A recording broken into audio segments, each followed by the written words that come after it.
this is an iHeart podcast. Guaranteed human. You'll have to get jobs.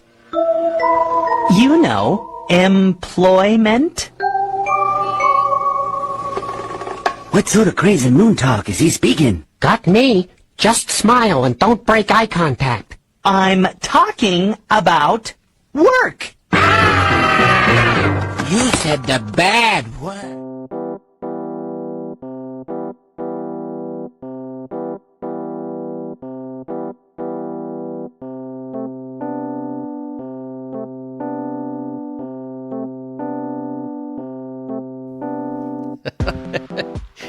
This is the Friday Happy Hour Rewind, a Laugh With Me podcast with Jeremy Odem. And I'm your host,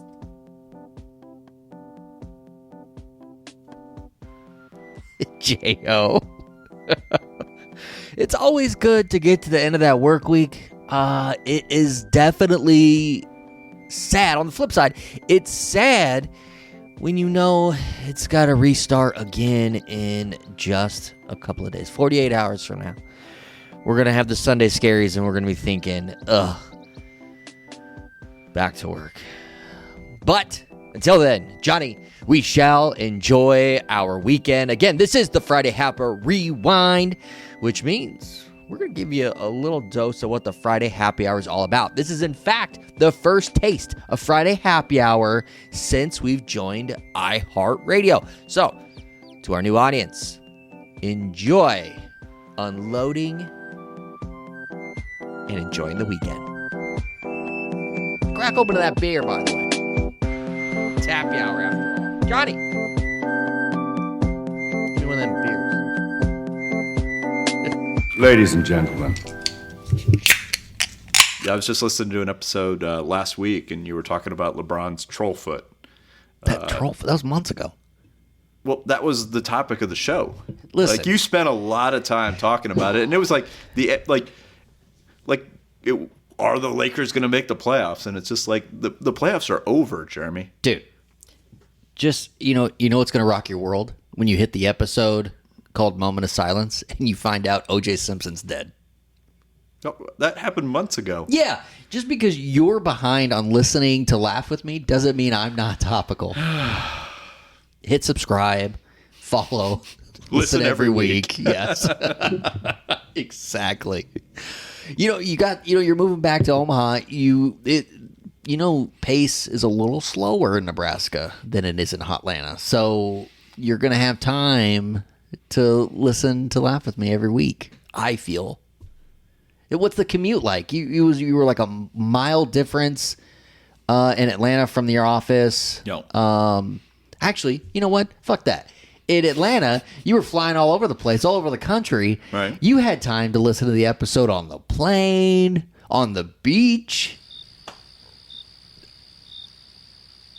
What the hell? I don't know what to tell you, man. If anything, you're going to have less time to listen to it living in Omaha because you're going to have this just basic commute from office to home, office to home, office to home.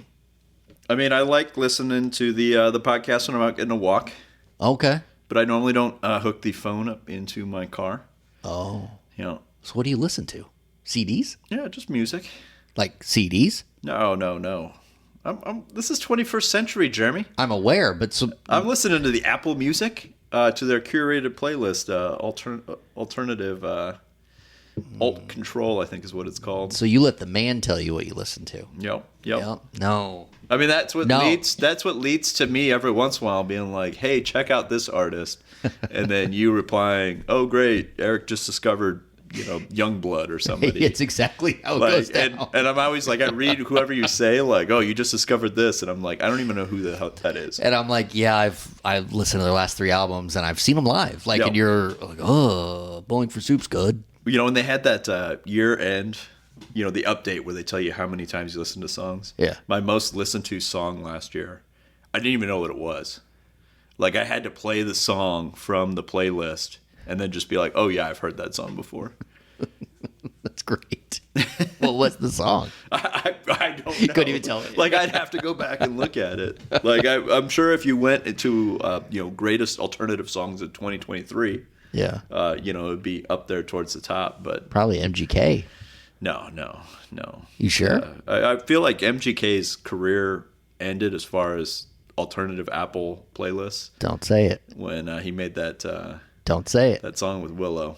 Oh, there's nothing wrong with Emo Girl, and it was my most listened to song the year it came out. I was hoping that you were just saying that to spite me, just because you've known from the start that I have not appreciated that song. Yeah. There's probably, I don't know, how many songs in every song you've ever heard, how many songs do you think from beginning to end you could say every lyric in? Like total number of songs you think? Oh, I mean, I probably put that at like maybe 40 or 50. 40 or 50, right? Yeah. I would say the same thing, even though I couldn't tell you all of them. It's just if the song started, Yep. just, my memory, I would be able to do it.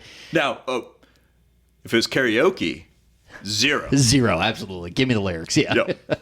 But Emo Girl's one of those songs that I know for a fact I could just, bam, give you every lyric. Both parts? Like, do you...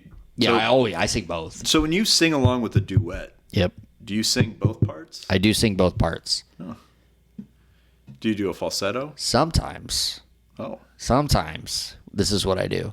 Sometimes I like to act like I'm the background singer, and I'll just hit them with some stuff that's not even in the song. I'll just maybe they should consider it, Yeah. adding it to the song. Like, I think maybe if it was live, it would really add something. You should record those. I should. Send it to the artist Yes, just I should. with a note that says possible remix. Yeah, here's some notes. Yeah, and it's not me being critical of the original work, because obviously I love it, but I've got some things for you. Yeah, Yeah. No, that'd be pretty cool, I think, in my humble opinion. But just one more thing about MGK, because this is my show. Wait, one more? No, one more thing. Happy hour's almost over. We got to get another beer. He just entered for the first time ever the country charts. Yeah. I don't know what to think of this. Like, He's hitting all the genres. Taylor Swift leaves country, and then all of a sudden, Beyonce and now MGK are jumping into country. Everybody's getting in. It's pretty cool. Post Malone, he's got a whole country album. Yeah, it's pretty cool. So, I don't know why you got to hate. It is Friday happy hour. We're drinking beers, but it's not always about the beer. Like, what are some of your favorite go-tos? For beverages? For beverages. Yeah, what the fuck do you think we're talking about?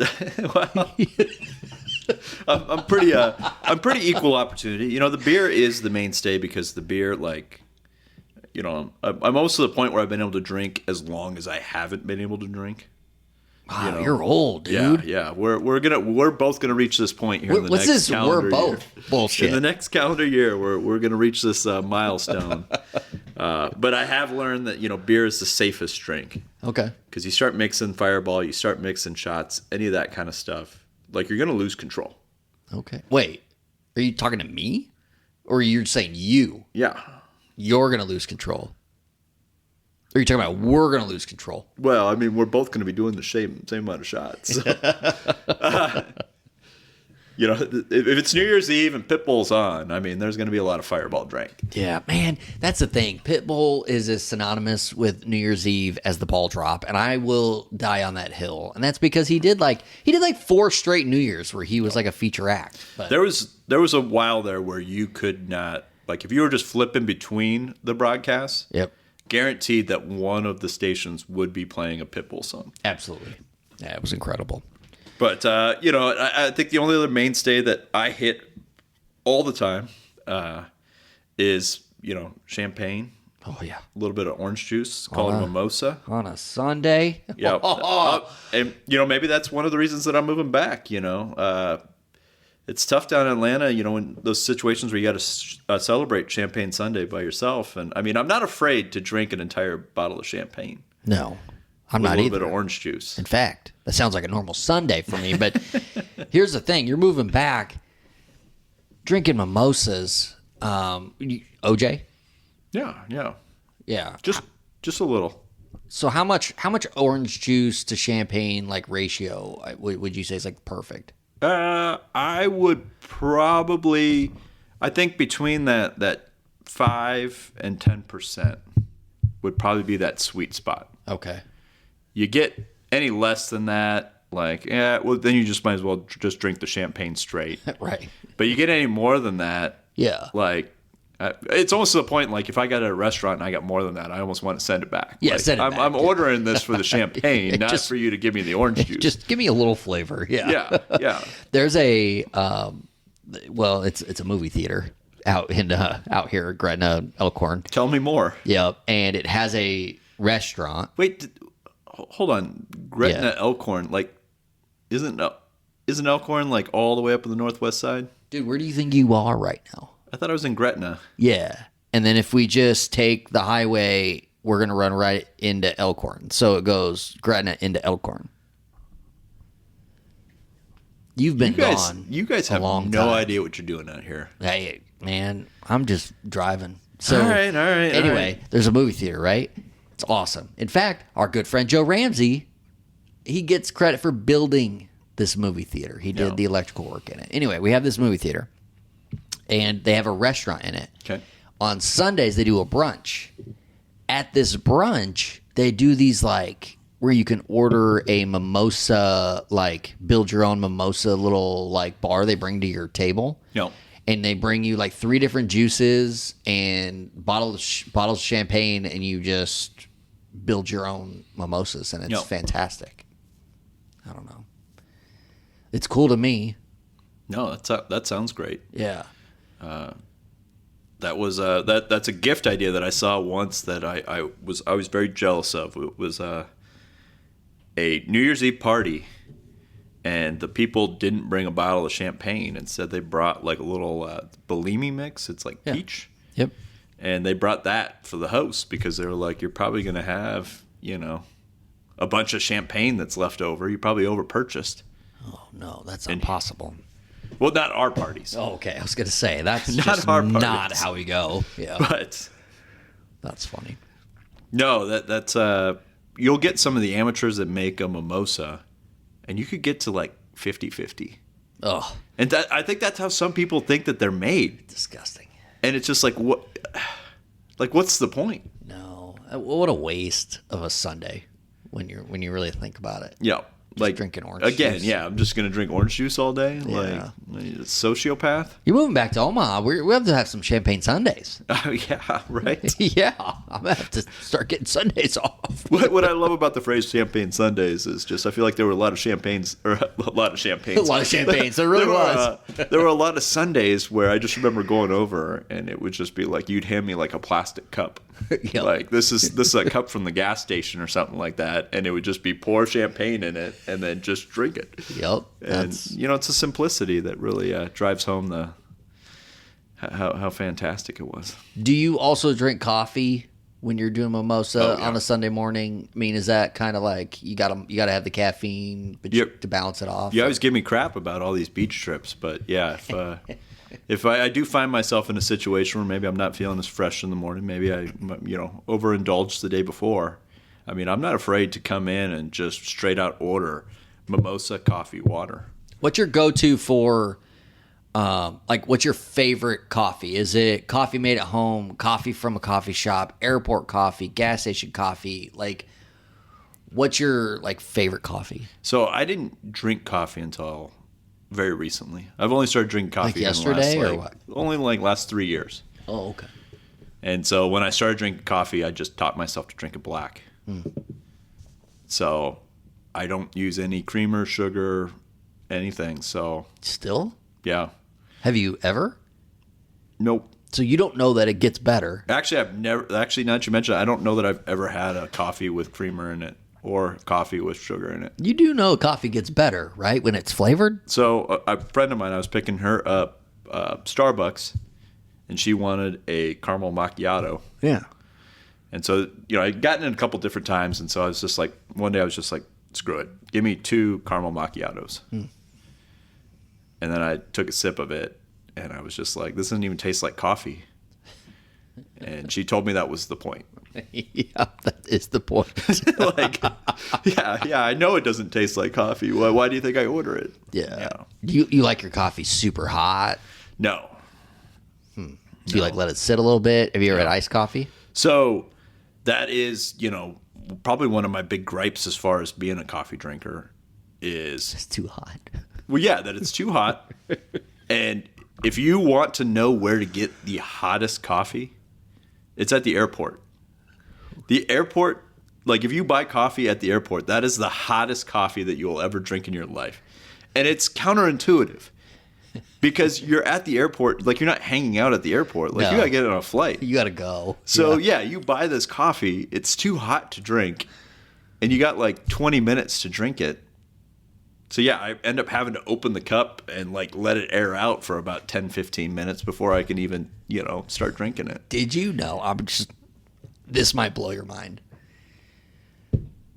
You put the creamer in the hot ass coffee, it's going to cool it off a little bit, and it's going to give it some flavor, and you can drink it all at the same time. Is creamer like a dairy product? Yeah. It's not going to like curdle it or something? No, it won't. You can do that was ignorant, Eric. That was ignorant.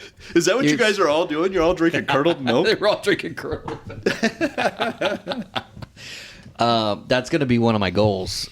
You moving back is to get you to drink some flavored coffee. It's going to rock your world. But I'm going to start you off like basic, so that way you can grow into the macchiato if you'd like. But I like you jumped to the macchiato. That's just nuts. I like the idea that you've got this like scheme in there where you're going to like wean me off of black coffee. Like every time I come over, no matter what time. 7 p.m. Hey, you want a coffee? Hey, you want a coffee? Just slowly add more and more creamer every single time. But that's the thing. You don't even know. Like, you probably just drink coffee in the morning. Yeah. Coffee can be drank any time of the day. Oh, see, I go hard with the coffee. I drink maybe 3 cups before noon. 3 cups? Yeah. Before noon? Yeah. All right. What? How large are cups though? Are you doing a little? Like 12 ounce. All right, that's decent. I get a nice nice bathroom trip in there. After that first cup, Yep. spend some quality time in there. I have 2 more and Quality time. It's short. It's fast. What are you talking about? Quality time? okay, can we curse on this? Oh yeah. Is this? But yeah, I found that if I go to that 4th cup, that's when the stomach is just like, no. Do you eat anything during this time? I might have like a fig bar for breakfast. Gotta eat something with all that acid. Do you drink this coffee? Sorry, this is exciting. I didn't realize that Friday Happy Hour was like you were the Howard Stern of interviewers. Yes, I am. Like, let's get to the bottom of this coffee. We're gonna get to the bottom of this.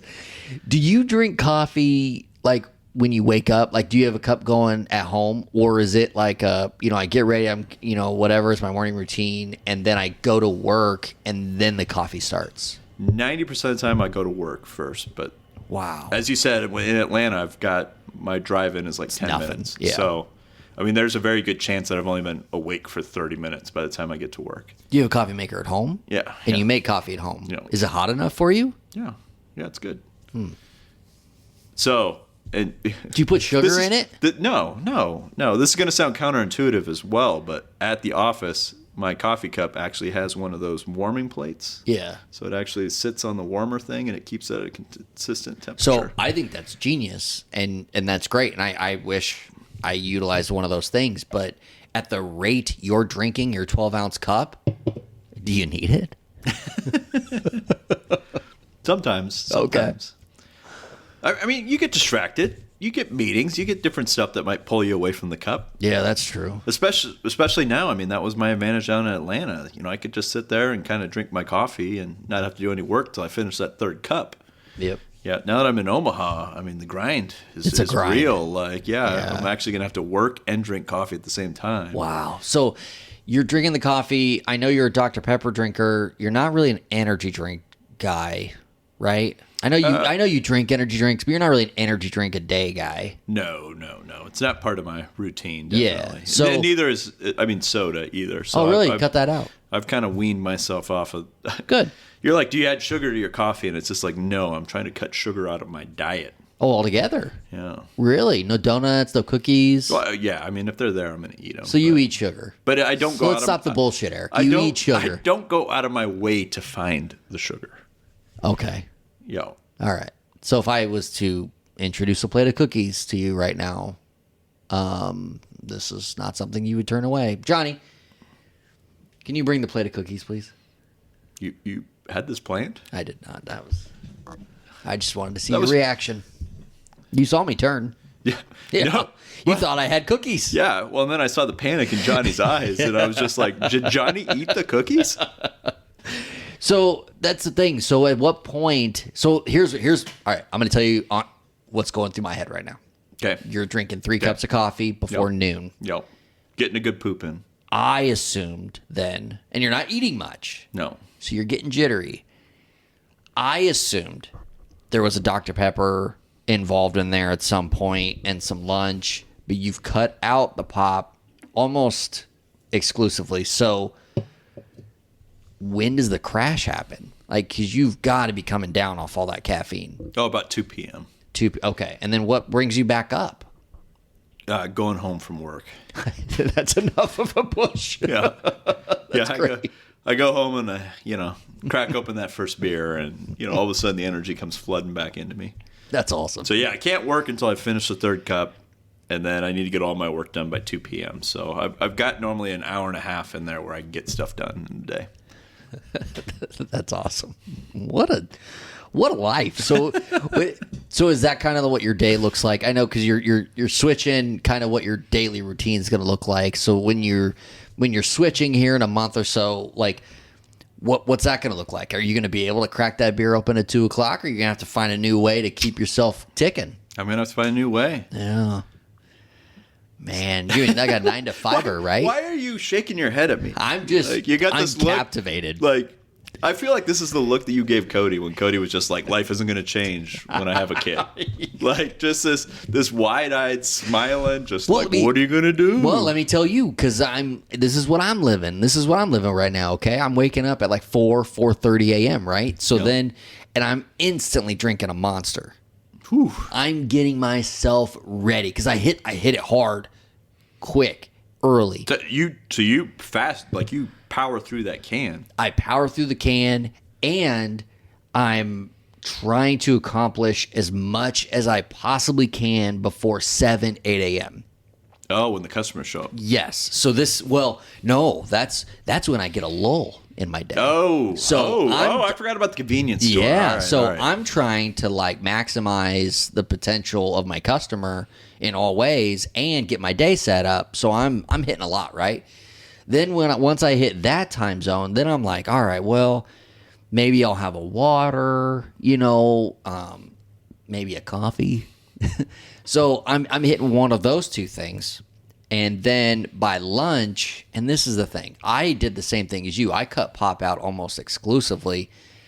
Ever since I started working at the freaking gas station in January, I've been drinking a little bit of pop again. So it's like, all right, well, sometimes I'll have a pop then at lunch and around lunchtime, which could be anywhere between noon and 2. For those that are confused out on the coast, he means a soda. The soda, yeah. Yeah, the pop, soda, they're the same thing to the Midwestern mind. Yeah. So then, and then when we get to like 1:30, 2 o'clock, my day's over. My work day's over. Yeah. So then I come home, I drink a water, I get a liquid IV. Sometimes I'm cracking a beer because it's the end of the work day. I take a little nap. And then I got to hype myself back up again. Because then I've got the rest of the night. So I am very much fascinated with all the coffee and then having to go further than like 1 o'clock.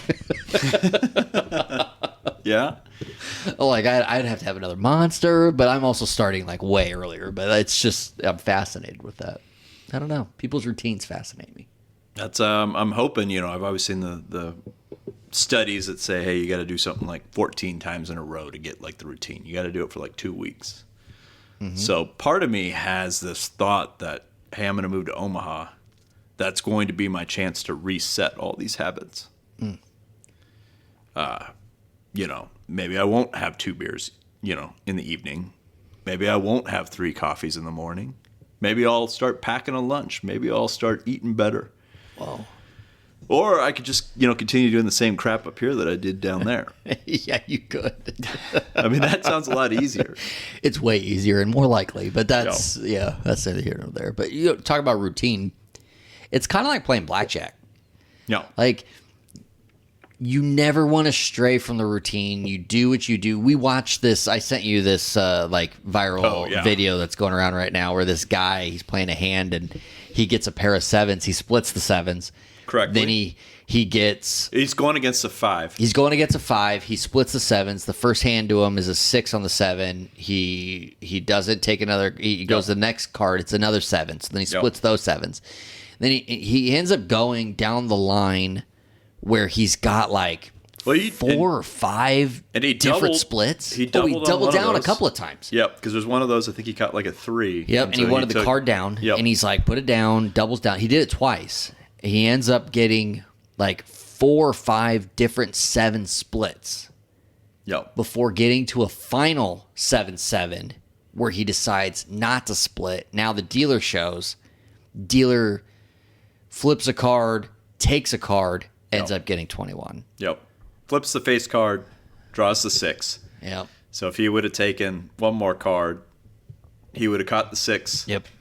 And if he would have stuck with his routine, if he would have stuck with what he was consistent with, he gets it. No, I'll say, I mean, I've always felt that my strength at playing blackjack was that they're so ingrained in my mind that even when I've been drinking and playing for 8 hours, like just the mechanical motions are just going to take over. Yeah. And you kind of have those rules. Like I always say, like once I put the money on the table, like it's no longer like money. Right. Like you can't look at it and say, oh, I've still got 100 sitting here in my pot. Like you got to just gone. Play what's on the table. You play what's out there. It's your entertainment. If you're worried about losing the money, then you shouldn't have put it down in the first place. Pull it and walk away. Yep. Yep. Yeah, no, I feel the same way, and I just found that so interesting because you can like relate that moment to different things in like your life, like we were just talking about your routine, you know, and it's just sticking to what it takes to create a habit. And it's like this guy had just the luck going down the line, stay consistent. And he's going to create something, and then at the very last second, he decides to change. And the course of history ends with him losing. And doesn't it always end up that way though when you're at the blackjack table? Oh, like yes. you are down to like, hey, you know, I put my X amount of dollars on here. Yep. I'm down to like my final bet. I can say with almost just like I would gamble on this. All right, this person's down to their final bet. Like I give it a 65% chance that they're going to get a card that they need to split or double down on, and they're not going to have any chips on there. And they're either going to have to borrow from somebody else that's at the table, or they're going to have to put down more cash to get more chips. Yep. Like that's the way it always works out. Yeah.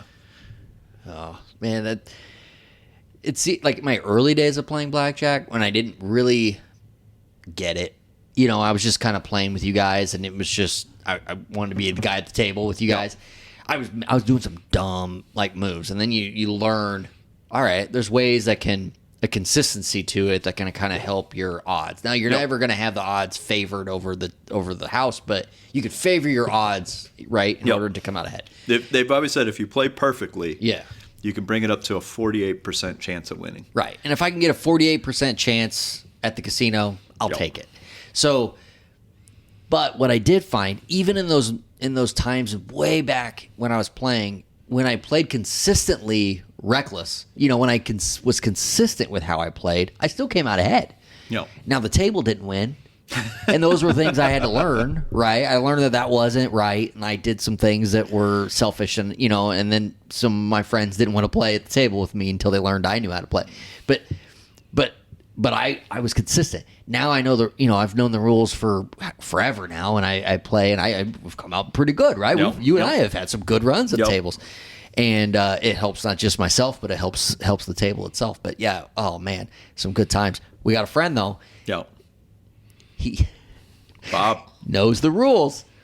He plays by the rules too. Not a dumb guy. Not a dumb guy. Actually, one of the smartest guys we know, and really enjoy any conversation with him. Like he's awesome.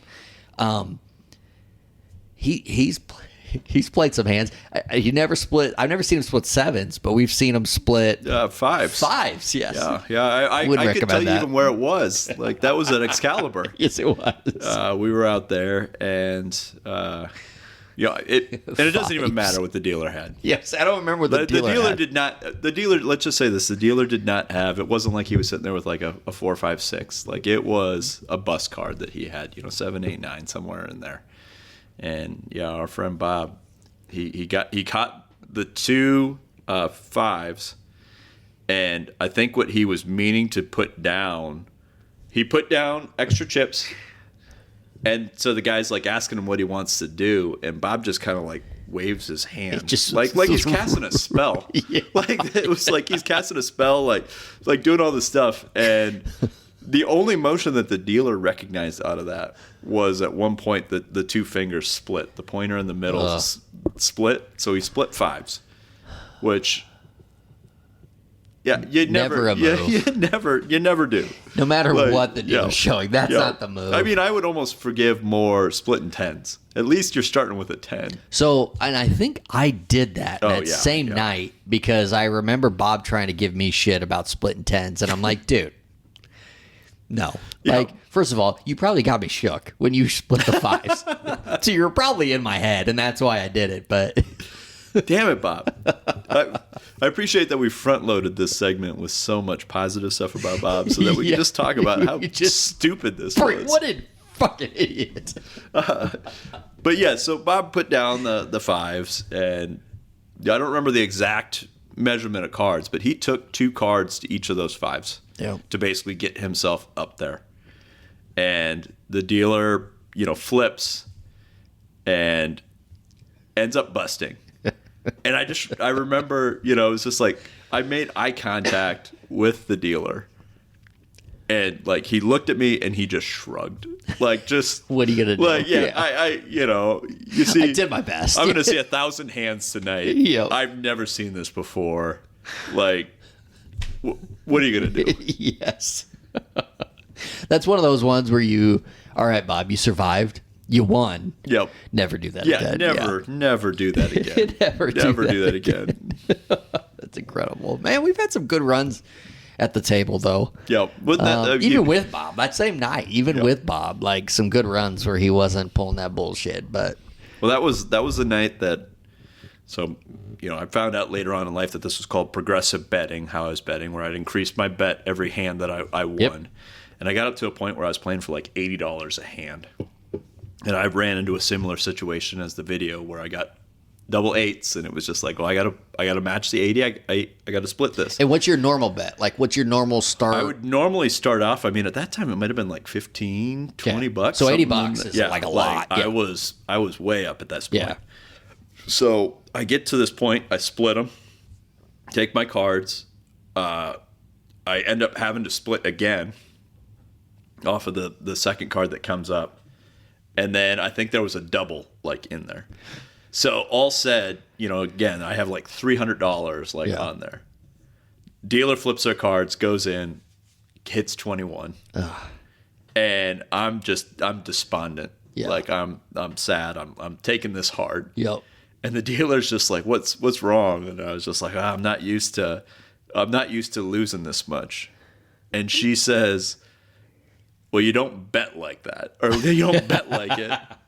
And it was just, number one, like the sickest burn of that. And just number two, like, again, you got to play to how you have played. Like, right. You can't be beholden to that. Stay consistent. Because there's been many times where, because I started betting in that strategy because of you. You kind of showed me kind of how that works, and I won a few times with it. I'm like, all right, but this works as long as I'm fiscally responsible with it. Yep. And the thing is, if I'm consistent with it, I'm going to come out ahead on a couple of hands. It's going to help me cover a lot of the bad ones. Yep. But I look at what she said and said, well, you don't bet like it. You were just saying that was a sick burn. I look at it as a compliment. Like, you bet with the confidence of this is what you do. And then when you lost, you're like, oh, my God. But well, see, that's how I originally took it as a compliment. And now 41-year-old looks back at that. They're like, what a moron. What an idiot. What a Bob. What a Bob. That's awesome. I just love that our friend Bob's name's not even Bob. Yeah. And it's not even a name that we're like making up for the show. We call him Bob. Like his name is Bob to us. His name's not Bob. I was one of his groomsmen, and his parents were very confused. Like, wait, why do you call him Bob? And it's just like, seriously? Well, I'm not going to stop calling him Bob. Yeah, right. That's his name to us. Yeah. Do you think us holding to that is why we only see him at draft time anymore? That's probably true. Actually, I went to the zoo with him a few months ago. Yeah, I'm about to say. And what was he wearing? What was the shirt? He was wearing a T-shirt that said the Bobs. Yeah. So hey, if you please, anybody listening out there, if you see a man wearing a orange shirt with a football on it that says the Bobs, say hi to our friend Bob and tell him not to split fives anymore. Oh, jeez. I don't think he would ever do it again. I don't know that we could get him to play blackjack with us again. Oh, you don't think he'll play anymore?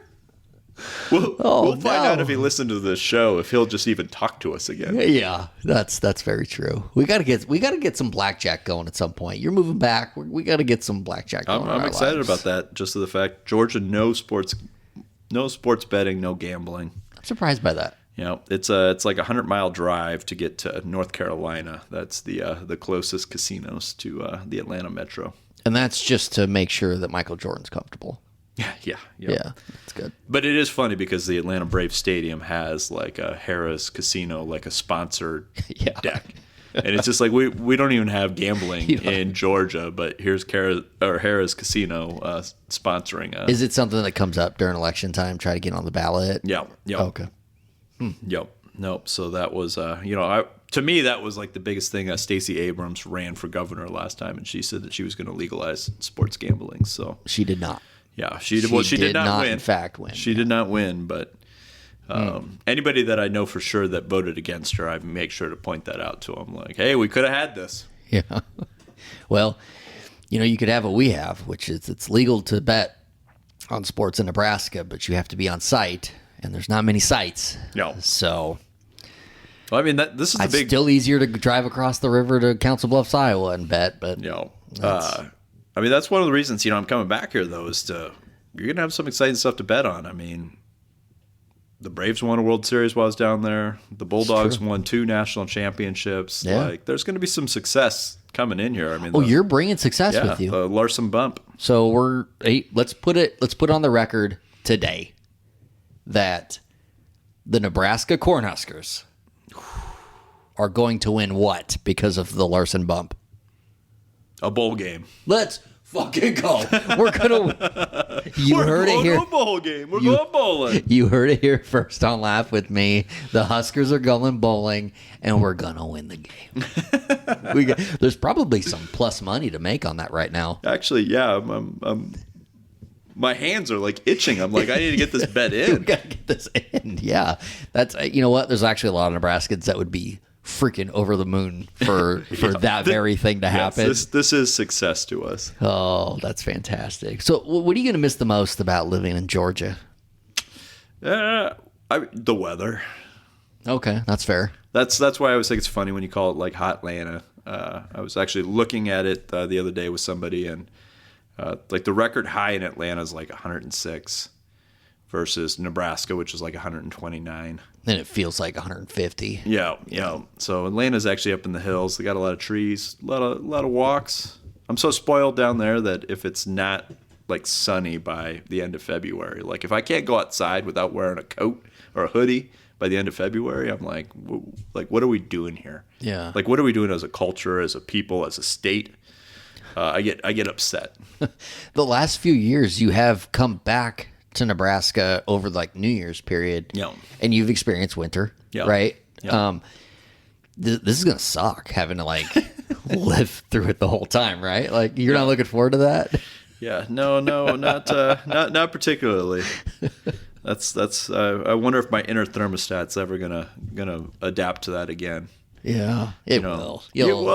And I'm sure you're seeing this with your son, but like, yeah, you kind of go through those like teenage years where you're like, I don't need a coat. I'll wear shorts in the winter. I'll do all this kind of stuff. And he wears shorts the entire year. I remember it was like an epiphany. It was like something that like I wore a pair of gloves like driving my car when I was like 30, And I was just like, this is so comfortable. Why have I not wore gloves to this point in my life?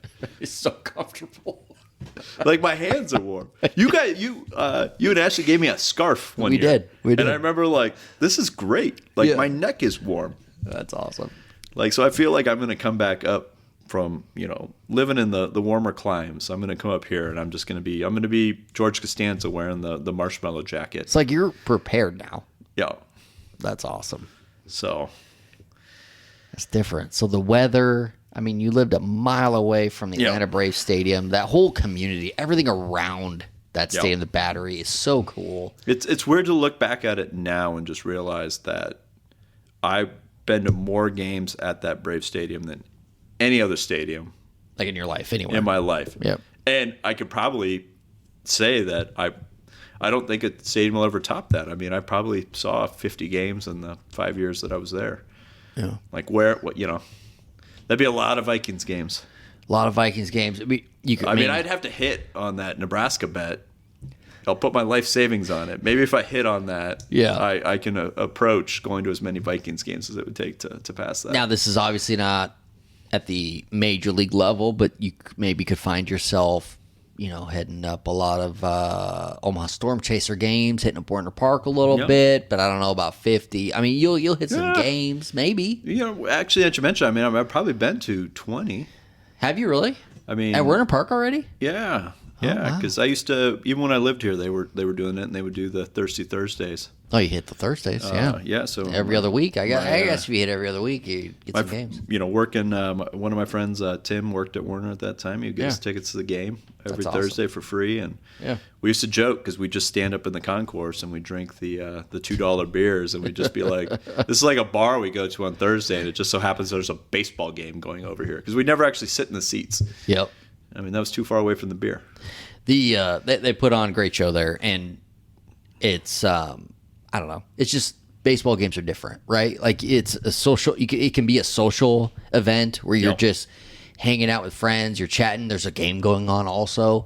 You could also be really into it and be like, "There's a game going on."